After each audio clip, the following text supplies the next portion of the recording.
खबर आपको बता दें कि ऊर्जा विभाग से इस वक्त की ये बड़ी खबर है। आखिरकार जयपुर डिस्कॉम को 4 दिन बाद मिला मुखिया। ये बड़ी खबर, टेक्नोक्रेट आरएन कुमावत को डिस्कॉम एमडी का जिम्मा मिला है। डिस्कॉम से बतौर चीफ इंजीनियर रिटायर हुए थे कुमावत को 1 साल के लिए दी गई एमडी पद की जिम्मेदारी। प्रमुख ऊर्जा सचिव भास्कर एस सावंत ने आदेश जारी कर दिए हैं। ये बड़ी खबर आपको दे रहे हैं। आखिरकार जयपुर डिस्कॉम को 4 दिन बाद मुखिया मिला है। टेक्नोक्रेट आरएन कुमावत को डिस्कॉम एमडी का जिम्मा दिया गया है। डिस्कॉम से बतौर चीफ इंजीनियर रिटायर हुए थे कुमावत, जिनको जिम्मा दिया गया है। कुमावत को 1 साल के लिए दी गई एमडी पद की जिम्मेदारी है। प्रमुख ऊर्जा सचिव भास्कर एस सावंत ने आदेश जारी कर दिए हैं। इस वक्त की बड़ी खबर ऊर्जा विभाग से जुड़ी हुई। तो आखिरकार जयपुर डिस्कॉम को 4 दिन बाद मुखिया मिल गया है। टेक्नोक्रेट आरएन कुमावत को डिस्कॉम एमडी बनाया गया है, जिम्मा उनको दिया गया है। टेक्नोक्रेट आरएन कुमावत को डिस्कॉम एमडी का जिम्मा सौंपा गया है। डिस्कॉम से बतौर चीफ इंजीनियर रिटायर हुए थे कुमावत को 1 साल के लिए एमडी पद की जिम्मेदारी दी गई है। प्रमुख ऊर्जा सचिव भास्कर एस सावंत ने आदेश जारी कर दिए हैं। तो आखिरकार जयपुर डिस्कॉम को 4 दिन बाद मुखिया मिल गया है। और हमारे साथ टेक्नोक्रेट आरएन कुमावत जुड़ गए हैं बातचीत के लिए। सर, बहुत स्वागत है फर्स्ट इंडिया पर आपका। नया जिम्मा डिस्कॉम एमडी का आपको मिला है, किस तरीके से जिम्मेदारी को देख रहे हैं? जिम्मेदारी सरकार के द्वारा दी जिम्मेदारी है और जिम्मेदारी में यही चीज शामिल होती है कि भाई जो उपभोक्ताओं के लिए बिजली गुणवत्तापूर्वक और बिजली देके कंज्यूमर्स का सेटिस्फेक्शन को मेंटेन किया जाए और अच्छा किया जाए, और सरकार की जो अपेक्षाएं होती है इन पदों पे रहते हुए अफसरों से, उनको पूर्ति करनी है और जनता के काम करने हैं बिना किसी तकलीफ के। बिल्कुल सर, और ये भी आपसे जानना चाहेंगे कि अब आगे आपकी क्या प्राथमिकता रहने वाली है? सबसे पहली प्राथमिकता है कि उपभोक्ता को सेटिस्फेक्शन बढ़ना चाहिए, उपभोक्ताओं का सेटिस्फेक्शन बढ़ना चाहिए और एक टीम स्पिरिट डेवलप होकर टीम के साथ काम किया जाता है। एमडी का जो पद होता है उसमें एमडी अकेला काम नहीं कर सकता, पूरी टीम के साथ काम होता है और टीम मिलकर काम कर सकती है। जी बिल्कुल सर। टीम स्पिरिट से जनता की भावना को दिमाग में रखते हुए जनता के लिए काम करना है। जी बिल्कुल आरएन कुमावत सर, क्योंकि लंबे समय तक आपकी डिस्कॉम से दूरी रही है, अब एक बार फिर से आपको जिम्मेदारी मिली है, अब आगे कैसे क्या कुछ कार्य रहेगा आपका?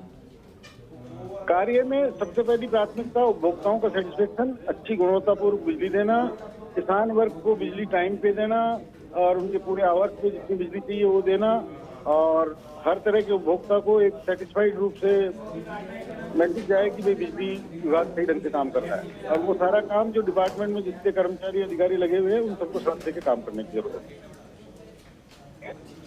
बिल्कुल सर, जिम्मेदारी आपको एमडी पद की दी गई है और बेशक आप ये कह रहे हैं कि भली भांति इस जिम्मेदारी को आप निभाएंगे, और आगे क्या कुछ आपकी प्राथमिकता रहेंगी सर, वो भी हम जानना चाहेंगे, आप दर्शकों को बताएं। प्राथमिकता में सबसे पहली प्राथमिकता ये है कि उपभोक्ताओं को गुणवत्तापूर्वक बिजली मिले, और दूसरा कंज्यूमर्स में एक बहुत बड़ा सेटिस्फेक्शन बने डिपार्टमेंट के प्रति, और सरकार की जो अपेक्षाएं होती है कि जनता का हर तरह से सेटिस्फेक्शन मिलना चाहिए बिजली विभाग से, उसको एंश्योर करना चाहिए और वो एक टीम स्पिरिट से काम किया जाना चाहिए।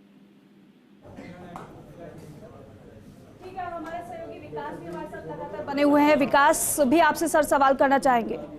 हाँ विकास, बहुत बड़ी जिम्मेदारी मिली है, बहुत बड़ी जिम्मेदारी साथ ही आरएन कुमावत एक बड़ा चेहरा जो कि लंबे समय तक डिस्कॉम में जिन्होंने सेवाएं दी थी, और खासतौर पर जेपीडीसी ग्रामीण सर्किल, बहुत बड़ा सर्किल, जयपुर का सबसे बड़ा सर्किल है, उस सर्किल में इन्होंने अधीक्षण अभियंता की जिम्मेदारी निभाई थी। उसके अलावा चीफ इंजीनियर के तौर पर इन्होंने काम किया, और कह सकते हैं कि एग्रेसिव और कह सकते हैं वर्कोलिक टेक्नोक्रेट के रूप में इनकी पहचान थी, जिनको आज एक बड़ी जिम्मेदारी दी गई है। कुमावत जी, सबसे बड़ी बात यह है कि अभी जयपुर में आप हैं, कब तक ज्वाइन करेंगे? दूसरी बात यह कि सबसे बड़ी प्राथमिकता यह रहेगी कि दिल्ली से जो योजनाएं चल रही है उन योजनाओं के इंप्लीमेंटेशन के लिए बहुत बड़ा फोकस रहेगा आपके ऊपर कि उन योजनाओं को कैसे चलाया जाए। जी, जितनी भी योजनाएं चाहे भारत सरकार से की तरफ से हो या डिस्कॉम की तरफ से हो या राजस्थान सरकार की तरफ से, उनका सफलतापूर्वक क्रियान्वयन समय पे करना, यही मेरा लक्ष्य रहेगा।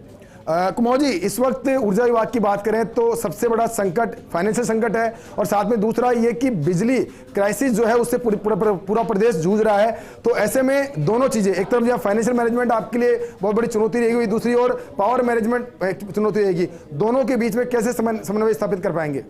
पावर मैनेजमेंट का जहाँ तक सवाल है, उस पावर मैनेजमेंट के लिए जो ऊर्जा विकास निगम है उनके साथ और जो जनरेशन विंग है उनके साथ सामंजस्य बिठा के, और प्राइवेट जिनसे बिजली खरीदते हैं उन सबसे सामंजस्य बना के, और कंज्यूमर की रिक्वायरमेंट के हिसाब से बिजली को समय पे प्रोक्योर करके उचित कॉस्ट में और व्यवस्था करने की कोशिश करूंगा। देखिए, एक वित्तीय संकट है और साथ में 1 अप्रैल से एक बड़ी घोषणा मुख्यमंत्री अशोक गहलोत ने की है जो कि उसका इंप्लीमेंटेशन करना है। खासतौर पे एक अहम सवाल ये भी है कि जयपुर डिस्कॉम एक नोडल की तरह काम करता है जो कि तीनों डिस्कॉम के लिए एक तस्वीर बनती है।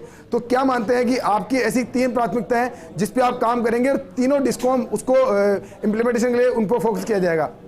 3 प्राथमिकताओं में सबसे पहली प्राथमिकता तो उपभोक्ता को समय पे क्वालिटी की बिजली देना और उसकी व्यवस्था करना एमडी की जिम्मेदारी होती है, सबके सहयोग से, सरकार के सहयोग से, मैनेजमेंट के सहयोग से और कर्मचारी और अधिकारियों के सहयोग से, पहला काम। दूसरा काम जो आपने बताया कि फाइनेंशियल पोजीशन की, तो फाइनेंशियल पोजीशन के लिए रेवेन्यू के ऊपर फोकस करना पड़ेगा। रेवेन्यू को समय पे रिकवरी यदि की जाए तो मैं समझता हूँ कि फाइनेंशियल प्रॉब्लम नहीं रह सकती।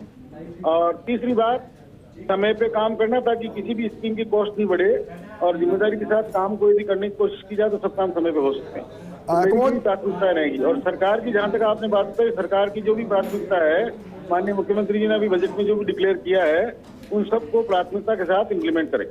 कुमार जी, अंतिम सवाल मेरा यही है कि जयपुर डिस्कॉम जो टेक्नोक्रेट है अलग अलग दड़ों में बटे हुए हैं, उनको एक टीम के रूप में काम करना है। जब तक टीम काम नहीं करेगी तब तक ना तो ऊर्जा विभाग के अंदर एक परफॉर्मेंस आ सकती है, ना ही डिस्कॉम्स की कार्यशैली जो है वो सुधर सकती है।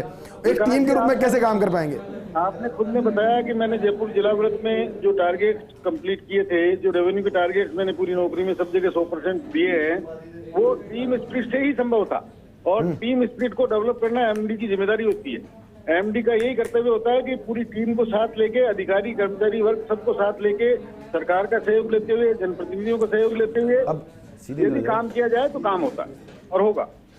ठीक है सर, बहुत शुक्रिया फर्स्ट इंडिया से बातचीत करने के लिए। शुभकामनाएं आपको नई जिम्मेदारी के लिए। और विकास, मेरे सहयोगी लगातार बने हुए हमारे साथ। विकास, लेकिन बेशक टेक्नोक्रेट आरएन कुमावत को डिस्कॉम एमडी का जिम्मा मिल गया, लेकिन समय लग गया इसमें।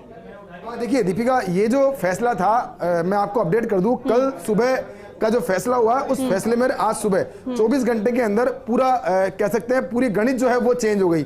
अगर हम बात करें कल की, तो कल सुबह ये संकेत मिले थे कि तीनों डिस्कॉम एमडी को एक्सटेंशन दिया जा रहा है, और कुछ बड़े अधिकारी थे, उन्होंने तीनों एमडीज को बधाई भी दे दी थी, और साथ में ये माना जा रहा था कि तीनों डिस्कॉम एमडी को एक्सटेंशन के ऑर्डर कुछ ही देर में जारी होने वाले हैं। और जैसे ही ये प्रक्रिया शुरू हुई, फाइल चलती है, उसके बाद में दोपहर के अंदर एक पेज आता है जिसमें कि ये कहा जाता है कि जयपुर डिस्कॉम एमडी के आदेश को रोका जाना चाहिए, और अभी 2 एमडी के आदेश, तो कल जो आदेश हुए थे जोधपुर और अजमेर डिस्कॉम एमडी के आदेश हुए थे, और जयपुर डिस्कॉम एमडी के जो एक्सटेंशन के आदेश थे वो कल एक बार की अचानक रोके गए। उसके बाद में नई एक्सरसाइज शुरू हुई।